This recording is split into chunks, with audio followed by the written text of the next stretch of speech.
გამარჯობა. დღევანდელ პოდკასტში გადავწყვიტეთ, რომ ვისაუბროთ სტარტაპის კეთებასთან დაკავშირებულ სტერეოტიპებზე. რამდენად მარტივია ჩვენს რეალობაში განსაკუთრებით სოფლად ცხოვრების დროს ამ ტიპის საქმიანობის წამოწყება. ამ თემაზე სასაუბროდ მოვიწვიეთ თათია გელაძე, რომელიც არის მკვიდრი მოსახლე, ამ ეტაპზე უკვე ცხოვრობს სოფელ ჰერეთისკარში. აღსანიშნავია, რომ სოფელ ჰერეთისკარში ცხოვრობენ ეკომიგრანტები აჭარიდან და თათიას ოჯახით თავის დროზე წამოვიდნენ მაღალმთიანი აჭარიდან და თათია იყო 4 წლის, როდესაც დასახლდნენ ამ სოფელში. ვფიქრობ, საინტერესო გამოცდილება აქვს თათიას, განსაკუთრებით იმ ნაწილში, რომ აბსოლუტურად უცხო მიწაზე მის ოჯახს მოუწია დამკვიდრება და ეს ცოტა ფსიქოლოგიური სტრესი არის და ამის ფონზე როცა ზრდასრულ ასაკში იწყებ ეკონომიკურ საქმიანობას, თანაც იწყებ სტარტაპს, მგონია რომ ეს ძალიან ძვირფასი გამოცდილებაა. არც მეტი არც ნაკლები, თათია და მისი და კერავენ ბავშვის განმავითარებელ ხალიჩებს. ჩემთვის ძალიან შთამბეჭდავი პროდუქტია, ძალიან კეთილშობილი პროდუქტია და თათია აი ამ თავისი გამოცდილებით მგონია რომ ძალიან საინტერესო ცოდნას გაგვიზიარებს. და ადამიანებს, რომლებიც ვთქვათ, სტარტაპის გაკეთებას აპირებენ, ისეთ პატარა მუნიციპალიტეტებში, როგორც ლაგოდეხია, სოფელში, ვთქვათ, იმ რეალობაში თუნდაც როგორც თათიას აქვს, მგონია რომ ძალიან შთამაგონებელი იქნება და ძალას მისცემს ასეთ ადამიანებს. თათი, მიხარია რომ აქ ხარ. შენ არა მარტო, ვთქვათ, სტარტაპის კეთებაში გაქვს გამოცდილება, ცხოვრებაში მანამდე ბევრი რამ გიკეთებია, მათ შორის შენს თემში, იმიტომ რომ სათემო ორგანიზაციაში მუშაობდი და აჭარლებისა და ლაგოდეხელებს შორის რაღაცნაირად ხიდიც იყავ, იმიტომ რომ მე ხშირად ყოფილვარ აჭარულ ფესტივალზე თქვენს სოფელში და ჩემთვის აი თქვენი კულტურა ძალიან საინტერესო იყო, სწორედ შენი და შენი მეგობრების საქმიანობის შედეგად.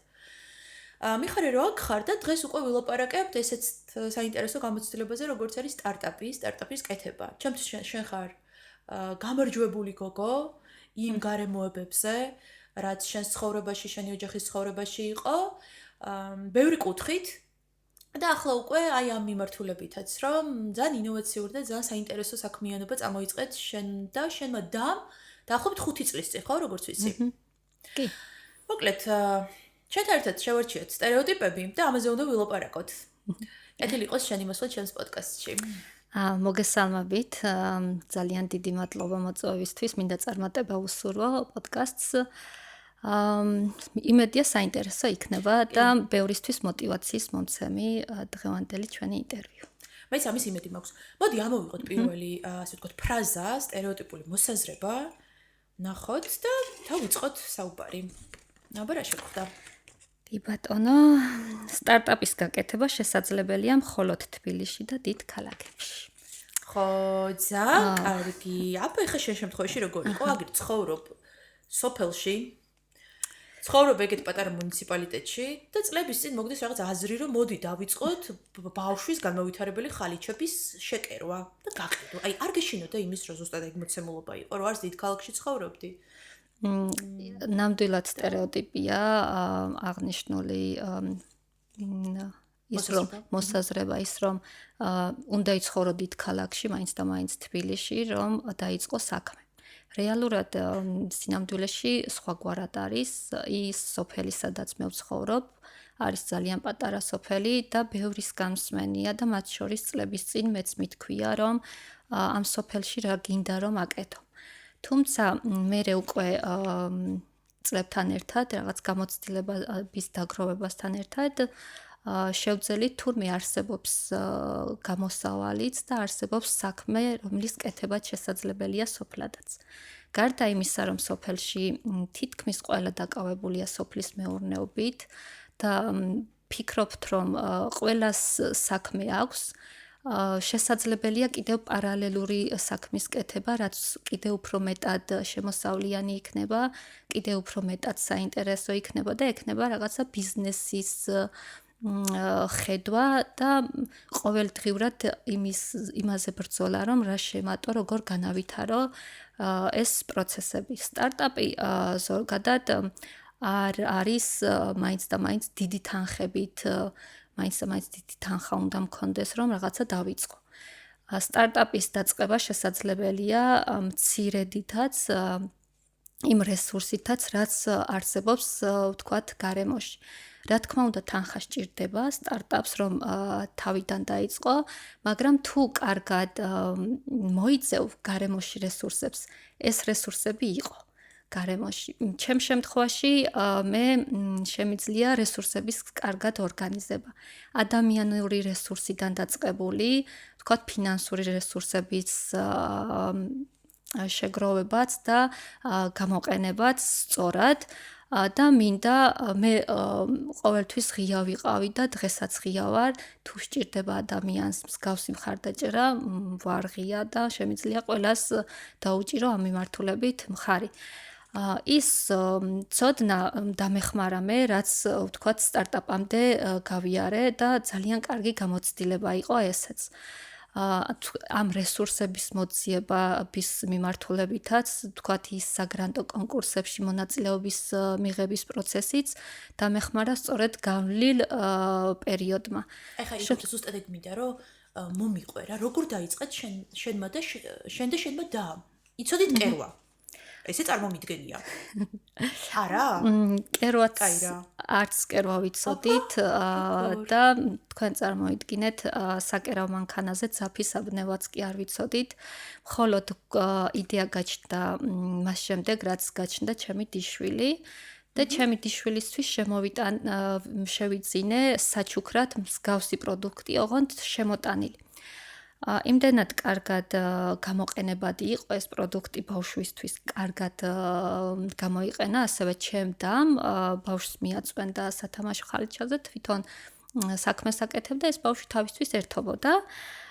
გადავწყვიტეთ მეც და ჩემდამაც ჩვენს საახლობლოში, სანათესაოში, სამეგობროში, ვისაც ეყოლებოდა ბავშვი პატარა, საჩუქრად შეგვეძინა მათთვის. აღმოჩნდა, რომ ყველგან არ იყო შესაძლებელი, ან სადაც იყო ხარისხთან შედარებით, გაცილებით ძვირი და აი აქედან გაჩნდა იდეა, მოდი დავიწყოთ ჩვენ უკეთესი ხარისხით და ყველასთვის ხელმისაწვდომი ფასით. კერვა არ იცით? კერვა არ ვიცით ამ შემთხვევაში, არც საკერავ მანქანასთან გვაქვს შეხება. დავიწყეთ თანხის შეგროვება და 2 წლის განმავლობაში ვიკვლევდით იმ ნედლეულს და საიდან უნდა მოგვეტანა ის ნედლეული, რა სჭირდებოდა ამ სათამაშოს გაკეთებას, იმ ხელსაწყოებს, იმ დანადგარებს. 2 წელი დამჭირდა და პარალელურად ვაგროვებდი თანხას. საკერავი მანქანისთვის და საბაზისოდ ნედლეული, რომ დაგვეწყო უკვე პროცესი. ერთ-ერთ შეხვედრაზე ალექსანდრე ჯეჯელავა შეხვედრა იყო, ძალიან კარგად მახსოვს და იმან გვითხრა, რომ თუ გაქვთ იდეა, დაიწყეთ დღეს და ხვალ იმაზე წინ იქნებით, ვიდრე ხართ დღეს. და ნამდვილად ეს გახდა რაღაცა ინსპირაცია, რომ დაგვეჩქარებინა პროცესი, ერთ თვეში უკვე დავარეგისტრირეთ ჩვენი კომპანია და შევიძინეთ საკერავი მანქანა, ნედლეული და დავიწყეთ. თუმცა მეზობელს ვთხოვეთ, რომ საკერავი მანქანაზე ძაფიაებნია და ესწავლა ელემენტარული, როგორ შევძლებდით შეკერვას. ჩვენ ვისწავლეთ პროცესში. ალბათ 20 ჯერ შევკერეთ და დავშალეთ ჩვენი სათამაშო, რომ მიგვეღო საბოლოო შედეგი ისეთი, როგორიც მივიღეთ, მაგრამ არ დავნებდით. სწორედ ეგ არის ბიზნესის არსი, ბიზნესის იდეა, რომ უნდა იყოს გამბედავი, არასდროს არ უნდა დანებდე და უნდა იყოს გაბედული. შესაბამისად, ჩვენ არც დავნებდით და ვბედავდით ისეთ გადაწყვეტილებებს, რაც არ გვქონდა გამოცდილება, მაგრამ აი მეზობლის მხარდაჭერით, მეგობრის მხარდაჭერით, მეგობრის მხარდაჭერით მე ძალიან ბევრ ადამიანს ვუკავშირდები დღესაც, საერთოდ არ ვიცნობ პიროვნულად, მაგრამ ჩემმა მეგობრებმა სთხოვეს, რომ გაეწიათ ჩვენთვის კონსულტაცია, ჩემმა მეზობელმა სთხოვა და აი ამ მხარდაჭერებით მოვედით დღემდე და ვფიქრობ, რომ მეც იმდენად მინდა, რომ ეს ჩემი გამოცდილება გავუზიარო სხვას, მე ვთვლი რომ დღეს საქართველოში კიდევ უფრო მეტი მხარდაჭერები უნდა იყოს მით უმეტეს სტარტაპერებისთვის, მით უმეტეს იმ ადამიანებისთვის, ვინც იწყებს ნულიდან, არ აქვს გამოცდილება, არ აქვს საბაზისო ცოდნაც კი. შესაძლებელია, მთავარია ჰქონდეს мотиваცია, ჰქონდეს იდეა და ვართ ადამიანები, ვისაც შეგვიძლია გავუწიოთ კონსულტაცია, რჩევა ან გადავამისამართოთ ადამიანებთან, ვინც ჩვენზე უკეთესად იცის იმ სფეროში და აქვს გამოცდილება. ჩვენ უკვე გვაქვს საკმაოდ დიდი კონტაქტი ადამიანებთან, მეგობრების წრე, ვისაც შეიძლება მე მართლა არ ვიცოდე რაღაც საკითხი, მაგრამ იცის ჩემმა მეგობარმა, შესაბამისად ღია ვართ სრულიად, რომ შევუწყოთ სხვა ადამიანებსაც ხელი. იმის თქმა მინდა რომ არ არის სავალდებულო დიდ ქალაქებში და თბილისში გავაკეთოთ ბიზნესი. ჩემი ბიზნესი მოითხოვს სივრცეს და ადამიანურ რესურსს, ვინც იქნებიან დასაქმებული. ეს არ აქვს მნიშვნელობა ჰერეთის კარში იქნებოდა თუ თბილისში იქნებოდა, იმიტომ რომ ადამიანური რესურსი გვაქვს სოფელში, ვინც იქნება დასაქმებული და გვაქვს სივრცე, სადაც შევძლებთ ამ პროდუქტის წარმოებას. შესაბამისად არის ბიზნესები, რომელიც სოფელშიც კი შეიძლება რომ ვაკეთოთ და სტარტაპი სწორედ არის იმისთვის, რომ ადგილობრივ პრობლემებს აგვარებდეს, იყოს გამოწვევები და იმ გამოწვევებს პასუხობდეს. შეიძლება არ იყოს, თქვათ, სათამაშო ხალიჩები, მაგრამ სოფელში იყოს კიდევ ის გამოწვევები და მოთხოვნები, რისი კეთებაც შესაძლებელია, უბრალოდ უნდა კარგად დანახვა, სწორად დანახვა და იმ პროცესებზე მიყოლა. სოფელშიც შეიძლება ბევრი რაღაცის კეთება, სოფელში სოფლის მეურნეობა არის და სოფლის მეურნეობის კუთხით ვიტყვი მე ერთ ჩემს გამოცდილებასაც გავუზიარებ მოკლედ ჩვენს მსმენელს.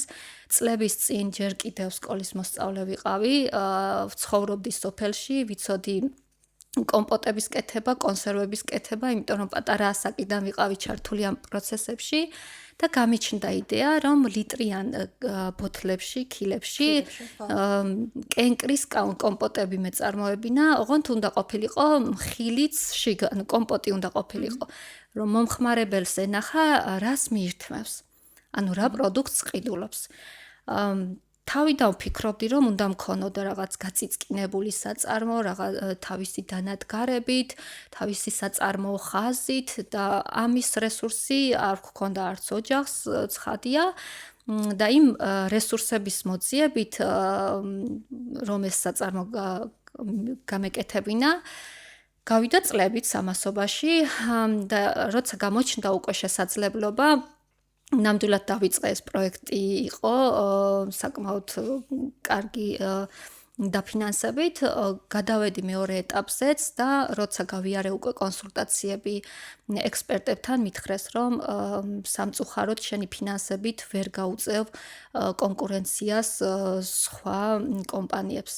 უკვე ამ დროში გამოჩნდნენ კომპანიები, ვინც უკვე აწარმოეს ეს პროდუქტი და დამას იდეა ის რომ მქონდა დიდი ხნის წინ მოფიქრებული იდეა, უკვე სანამ რესურსი მოვიძია, სხვამ გააკეთა. მე რომ დამეწყო სახლის პირობებში ამ ბიზნესის სტარტაპის კეთება პატარა ოთახში, რომელიც იქნებოდა სუფთად მოწესრიგებული, დამეწყო ხელით გამეკრა სტიკერი, ხელით ნაყოფი ხელით ჩამეყარა მქილაში, ანუ ხელით დამეხუფა, ხელით რომ გამეკეთებინა ეს პროცესები და დამეწყო, მე ვფიქრობ, რომ ძალიან კარგი ბიზნესი იქნებოდა დღეს ის პატარა სტარტაპი. მაგრამ მე დაველოდე რესურსების მოძიებას. ამიტომ მეგობრებო, თუ გაქვთ იდეა, უნდა დაიწყოთ, ხელით დაიწყეთ, იმ რესურსით დაიწყეთ, რაც გაგაჩნიათ. გამოცდილება თუ არ გაქვთ, მოიძიეთ ადამიანები, ვისაც უკვე აქვთ გამოცდილება, საბედნიეროდ გვაქვს შესაძლებლობა, რომ ეს ადამიანები მოვიძიოთ ინტერნეტის მეშვეობით. ვთხოვოთ, რომ გაგვიზიარონ გამოცდილება და ეს ნაბიჯ მიუყვეთ პროცესებს. 5 წლის წინ, როცა ჩვენ ვიწყებდით სტარტაპს, მაშინვე როგორც უკვე აღვნიშნეთ, საკერავ მანქანასთანაც არ გქონია შეხება და ნემსის ძაფისაბნევა არ ვიცოდით.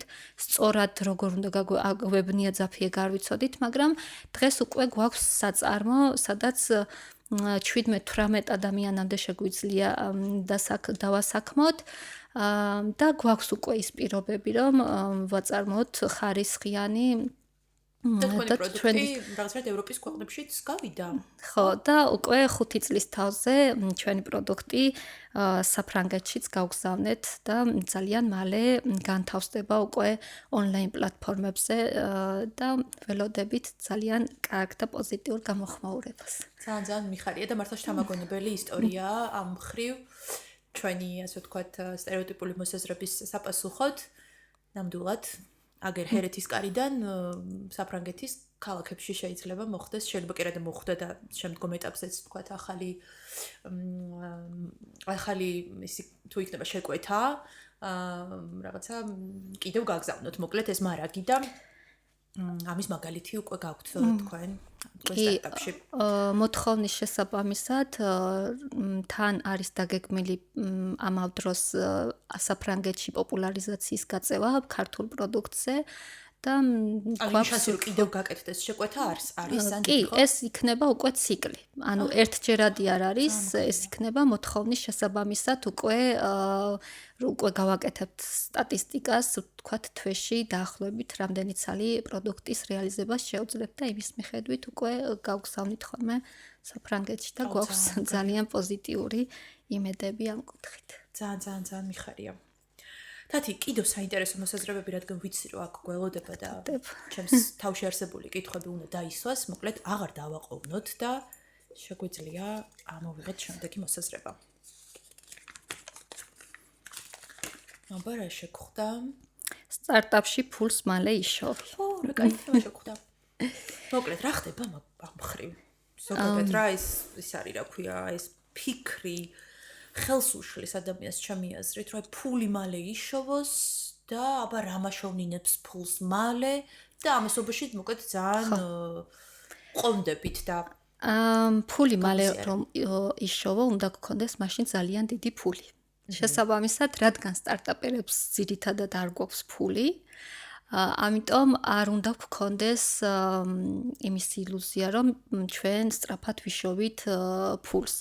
ჩვენ თუ ვიწყებთ ნულიდან, თან მით უმეტეს არ გვაქვს გამოცდილება და ყველაფერი ვართ კომპანიაში ჩვენ დამლაგებელი ამ რესურსის შემქმნელ პროდუქტის შემქმნელიც, პროცესები ძალიან იწელება ამ შემთხვევაში, იმიტომ რომ არ გვაქვს ფული, რომ ჩვენ დავიქირავოთ თქვათ პროფესიონალები და ასე შემდეგ.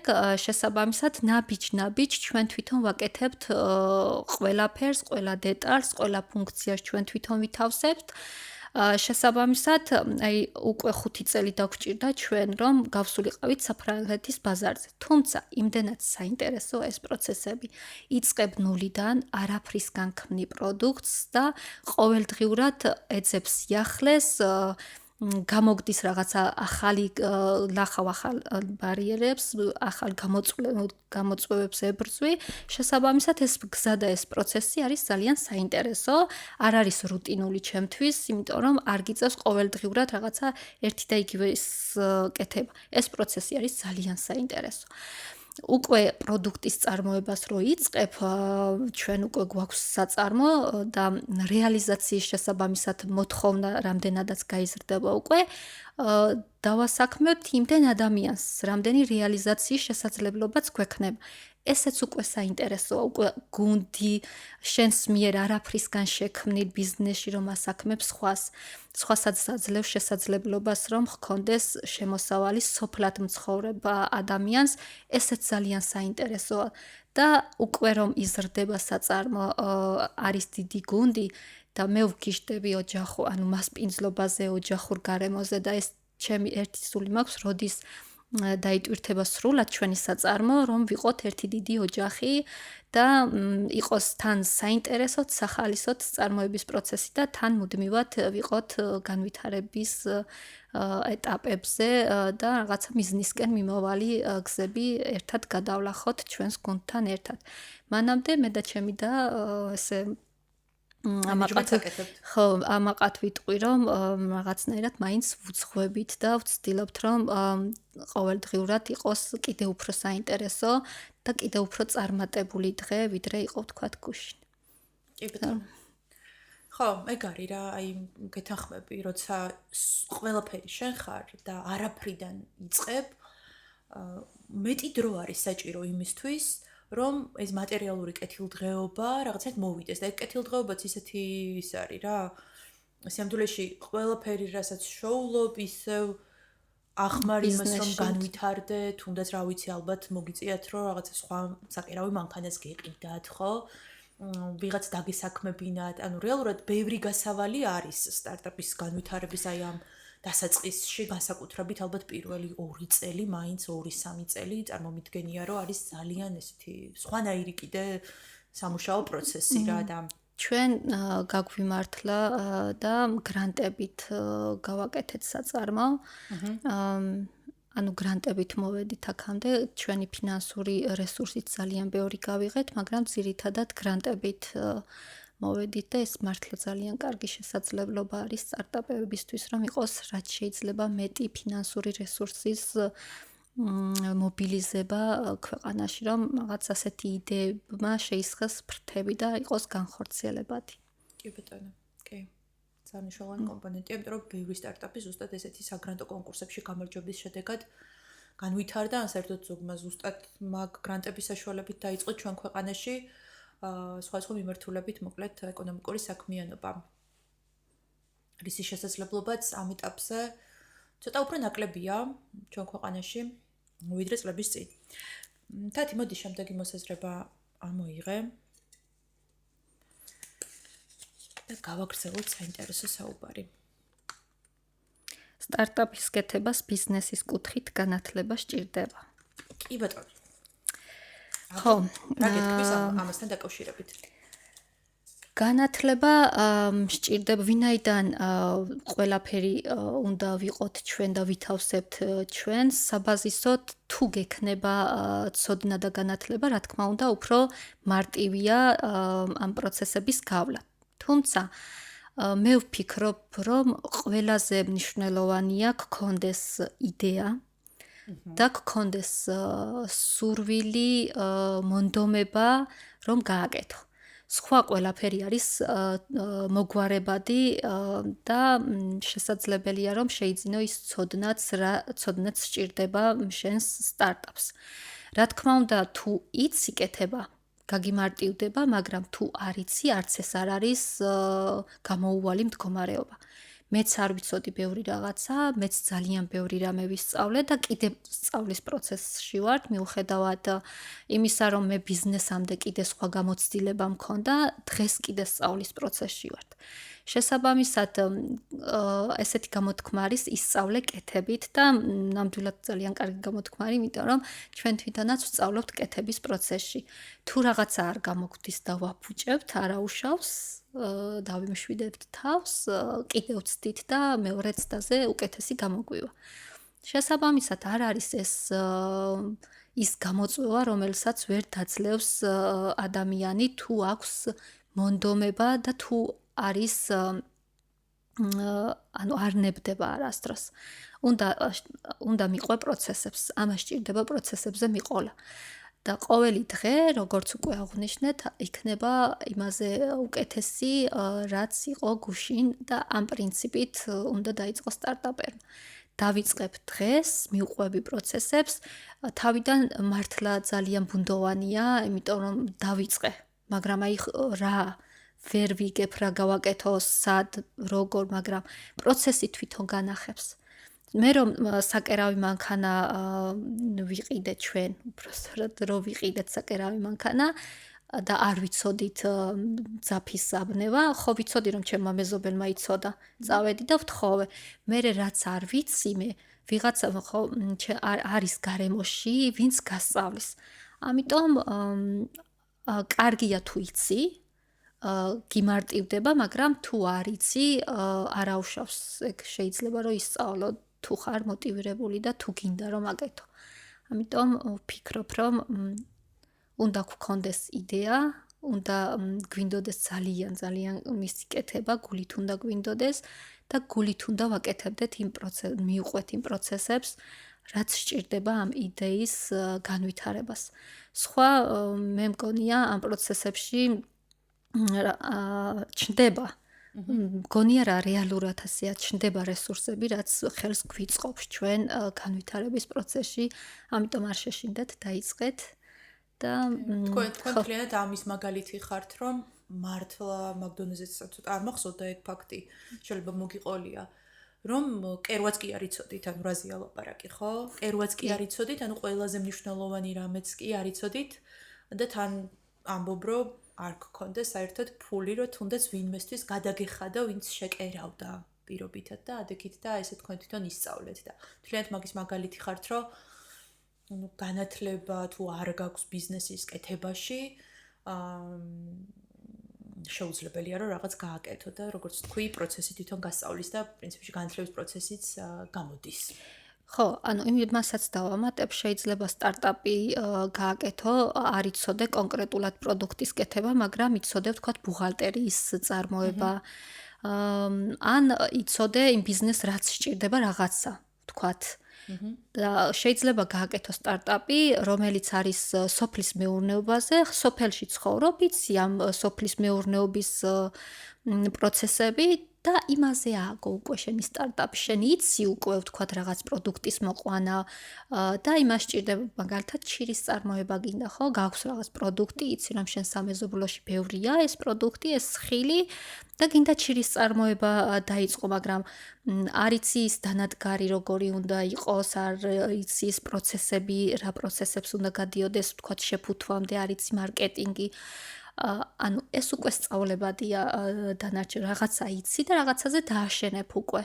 შეიძლება ეგეც არ იცოდე, მაგრამ გქონდეს იდეა და იმასაც ისწავლი, ვთქვათ რა ხერხები, რა ტექნიკა სჭირდება. როგორც უკვე აღვნიშნეთ, ჩვენ დაგვჭირდა 2 წელი მხოლოდ რომ გვეკვлия ის ნედლეული საქართველოს ბაზარზე როგორ შემოდის, საიდან შემოდის, ზოგადად რა სჭირდება ამ პროდუქტის წარმოებას, რა მეთოდები სჭირდება, რა ნედლეული სჭირდება, ან 2 წელი დაგვჭირდა მაგის კვლევას. და მხოლოდ ამ 2 წლის შემდეგ გავბედეთ, რომ დაგვეწყო უკვე სტარტაპი. ჯერ მოსამზადებელი პროცესები გავიარეთ და თან ამავდროულად უკვე ვფიქრობდით ეს დანადგარებიც როგორ შეგვეძინა და ვაგროვებდით თანხას მაგისთვისაც. ამიტომ არის იდეა გაჩნდა, რაღაც ორგანიზებას დაიწყებ, რაღაც დონეზე მიხვალ და უკვე იწყებ პროცესებში აქტიურ ჩართულობას, მაგრამ კიდე ერთი გამოწვევა რაც არის სტარტაპერებისთვის, პარალელურად გვიწევს ჩვენ სხვა საქმის კეთება. ის რომ სტარტაპი არ გაძლევს მაშინ შემოსავალს, გჭირდება არსებობა და ამ მე ვცხოვრობ სოფელში და ჩემს გამოცდილებას გეტყვით, რომ ჩვენ ამ დროს გვქონდა სტარტაპი, მაგრამ მაინც ვიყავით სოფლის მეურნეობაში ჩართული. ყოველდღიურად გვიწევს სოფლის მეურნეობაში პროცესების გავლა, რაც ჩვეულებრივ ფერმერი, სოფლად მცხოვრები ქალი გადის. და რომ მეკითხებიან რა დროს ასწრებთ თქვენ ამ პროდუქტის შექმნას, მაქვს პასუხი ძირითადად ღამე. იმიტომ რომ გჭირდება შემოსავალი და ამ ორ საქმეს უთავსებ. შეიძლება ისე გადაანაწილო დროც, რომ არ დაგჭირდეს ღამე მუშაობა, მაგრამ ჩვენ დიდი მეურნეობა გვაქვს და ჩვენი ოჯახი ცოტა კიდე სხვანაირი დატვირთვით არის ჩართული სოფლის მეურნეობაში. ამიტომ არ უნდა შეეშინდეს არავის იმ გამოწვევების თუ დაიწყებ სტარტაპს, რაღაც დროს გადაანაწილებ, რომ სტარტაპისთვის განვითარებაზე იმუშაო და რაღაც დროს ისევ იყო დასაქმებული იმ სფეროში, სადაც ხარ დასაქმებული და გაძლევს შემოსავალს. აი შენ რა გამოტივირებს? აი ეგ კითხვა გამიჩნდა ეხლა რო გისმენდი. თუ თქვათ შემოსავალი ჯერ ისეთი დიდი არ არის, რომ არ გიწევდეს მაგალითად პარალელურად სხვა საქმის კეთება, ხო? რა არის მთავარი, რაც გაძლევს мотивაციას, რომ განმავითარებელი ხალიჩების ასე ვთქვათ, შეკერვა გააგრძელო. ჯერ პასუხიც მინდა რომ მოვისმინო შენგან. ჯერ ბიზნეს რო ვიწყებდით, ბავშვები ძალიან მიყვარს. მე თავიდან პატარაობიდან ბიზნესი მაინტერესებდა. ჯერ კიდევ პატარა სკოლის დაბალ კლასებში რო ვიყავი, იქედან მოყოლებული ვფიქრობდი ბიზნესზე, ოღონდ უფრო მინდოდა სარესტორნო ან სასტუმროს ბიზნესები, იმიტომ რომ მიყვარს ძალიან მასპინძლობა და მინდოდა მაგ სფეროში წავსულიყავი. თუმცა იმდენად მიყვარს ბავშვები და ეს ფსიფერადე, ეს ბედნიერ ბავშვს რო ხედავ, შენი შექმნილი პროდუქტით რო ვიღაცა ბედნიერდება, ეს არის ძალიან კარგი мотивация პირველ რიგში. და იმის რწმენა, რომ დღეს თუ შენ ხარ კომპანიაში ყველაფერი ხვალ გეყოლება გუნდი, ვისაც ექნებათ ფუნქციები გადანაწილებული და ეს სტარტაპი იქნება ბიზნესი. უკვე და იმის მოლოდინი, რომ თანდათან წლებთან ერთად გაიზრდება ეს ბიზნესიც და იქცევა შემოსავლიანადაც და იქნება სოფელში სხვების დასაქმების წყაროც ამავდროულად. და მე ვფიქრობ, რომ იმის იმედი, რომ ერთ წელში ვთქვათ რაღაც მთებს გადადგავ, ეს არ არის სწორი, უნდა ვიფიქროთ, კი მიზანი ჩვენი არის, რომ ვიყოთ დიდი კომპანია, მაგრამ ვიცით, რომ ამას სჭირდება ძალიან ბევრი შრომა და სჭირდება დრო. იმიტომ რომ ჩვენ არ გვაქვს თანხები იმისთვის, რომ სწრაფად გავაკეთოთ სერტიფიცირება, სწრაფად დავასაქმოთ ბევრი ადამიანი, სწრაფად გავიდეთ დიდ სარეალიზაციო ბაზარზე, იმიტომ რომ ძირითადად ბაზარი საქართველოში ესეა, უფრო არიან მსხვილმომწოდებლებზე ორიენტირებული, ვისაც აქვს ბევრნაირი პროდუქტი. ჯერ ჩვენ არ გვაქვს სხვადასხვა პროდუქტები, ამასაც დრო სჭირდება ჩვენთვის. იმიტომ რომ არ გვაქვს ჩვენ ფინანსური რესურსი, რომელსაც ჩავდებთ ჩვენ ამ ბიზნესში და სწრაფად მივიღებთ უკვე დიდ ეფექტს და დიდ შედეგს.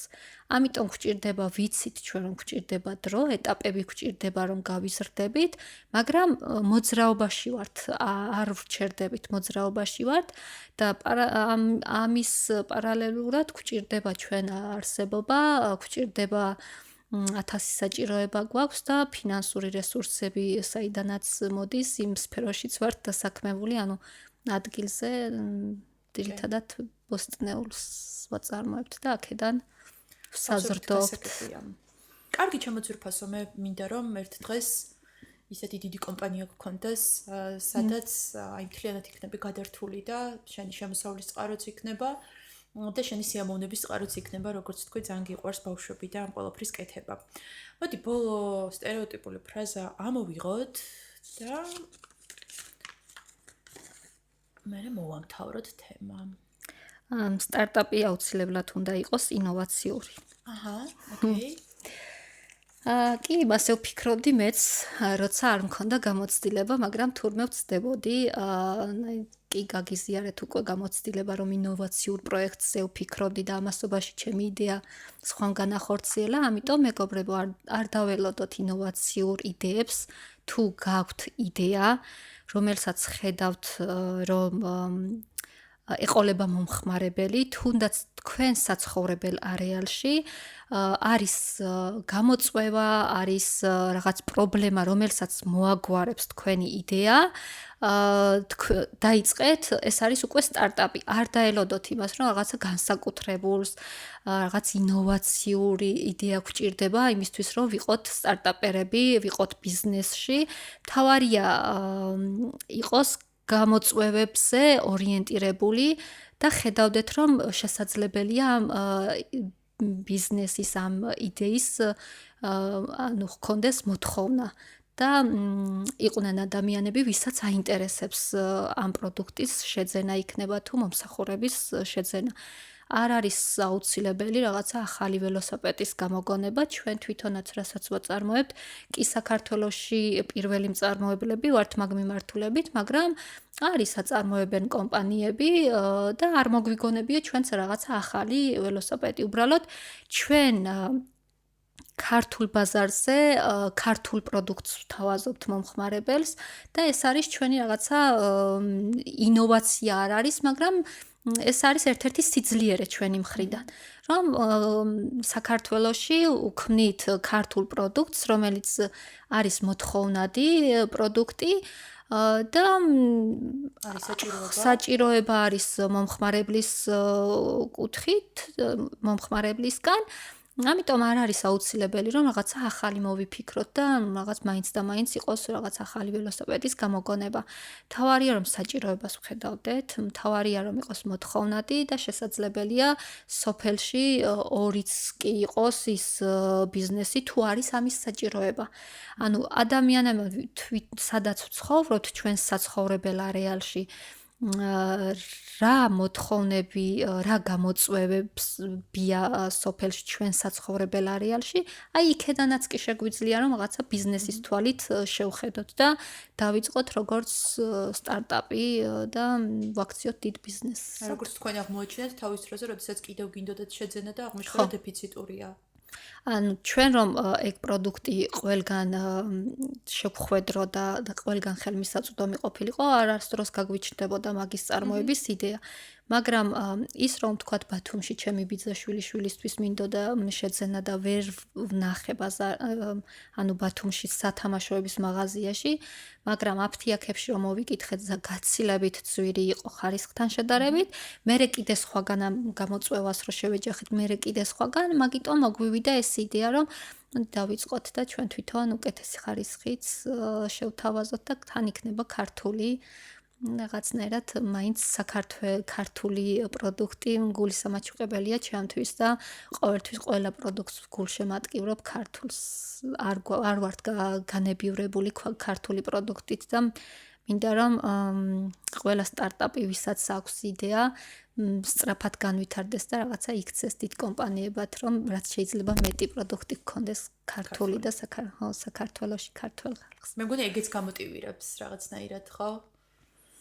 რა თქმა უნდა, ჩვენ ანუ ქვეყანაშიც რაღაც პროცესებია განვითარებისკენ მივდივართ და ასე თუ ისე მაინც უნდა ჩვენ თვითონაც ვიყოთ ჩართული ამ პროცესებში. მხოლოდ სხვისი შრომით არ ვთვლი რომ უნდა განვითარდეს ქვეყანა, რაღაც ჩვენც თუ არ ჩავერთეთ ამ პროცესებში, ჩვენ თვითონაც არ შევქმნით ქვეყნისთვის დოვლათი, მხოლოდ სხვა ვერაფერს ვერ გახდება, ამიტომ ყველა ჩვენთაგანმა უნდა მივიღოთ რაღაც პატარა წვლილი შევიტანოთ ამ პროცესებში, რომ რაღაც ხვალ უფრო კარგი ქვეყანა გვქონდეს და უკეთეს საქართველოში ვცხოვრობდეთ. გეთანხმები. და ძალიან მინდა რომ ეს შენი სულისკვეთება გამომჟღავნდეს, რეალიზდეს, დიდ საწარმოდ იქცეთ, ბევრი ადამიანის დასაქმება შეძლოთ ადგილზე. და რაღაცნაირად ეს შენი გულის ადილი მოკლედ აისრულო. გისურვებ წარმატებას და ძალიან მინდა რომ მაგალითად საფრანგეთიდან კიდევ მოგივიდეთ შეკვეთა, რომ ახალი მარაგი გააგზავნოთ და ქართული ბავშვის განმავითარებელი, ასე ვთქვათ, ხალიჩები იწარმოებოდეს კიდევ ბევრი წლის განმავლობაში და სულ. გისურვებ გულით წარმატებას. ყველას ვინც აპირებთ ეკონომიკური საქმიანობის დაწყებას, მგონია რომ თათიას მოსმენა იქნება შთამოგონებელი. თუ გაქვთ საინტერესო იდეები, რომლებიც აგვარებს გარემოში არსებულ ამ თუ იმ პრობლემას, დაიწყეთ. აღარ გადოდოთ. დაიწყეთ დღეს და ხვალ იქნებით იმაზე წინ, ვიდრე ხართ დღეს. ძალიან კარგი სიტყვებია ნამდვილად და შთამოგონებელი, მადლობა ჯეჯელოვას, ხო? აუცილებლად. აბა კარგად, წარმატებას გისურვებ. წარმატება ყველას.